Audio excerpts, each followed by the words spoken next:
Hello everyone, welcome back to Shia collection. So ఈ రోజు video అయితే మనం stylish water proof hand bag చూద్దామండి. సో ఇది వచ్చేసి water proof hand bag. So ఇలా ఉంటుంది కంప్లీట్ గా.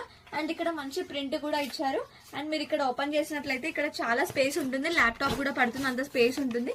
అండ్ లోపల ఒక పర్సనల్ జిప్, ఏమైనా పర్సనల్ థింగ్స్ పెట్టుకోవడానికి. అండ్ ఇక్కడ ఒక సైడ్ జిప్ అండి. సో ఏమైనా చిన్న చిన్న థింగ్స్ ఉన్నా దీంట్లో పెట్టేసుకోవచ్చు. అండ్ ఇది కంప్లీట్ గా మనకి వాటర్ ప్రూఫ్ అండి. దీని కాస్ట్ వచ్చేసి ఓన్లీ 300 రూపీస్ అండి. చాలా మంది అయితే మంచి థిక్ కలర్స్ అడుగుతున్నారు. సో మళ్ళీ ఇవి రీస్టాక్ చేయించాం. లాస్ట్ టైం మంచి రెస్పాన్స్ కూడా వచ్చింది. అండ్ దీంట్లో ఇప్పుడు కలర్స్ చూసేద్దాం. అండ్ దీంట్లో ఇట్లా వేసుకున్నా కూడా మనకి ఆఫీసెస్ కానీ బయటకు వెళ్ళినప్పుడు కూడా చాలా స్టైలిష్ గా కనిపిస్తుంది. సో ఇంకా డిఫరెంట్ కలర్స్ అయితే చూపిస్తాం.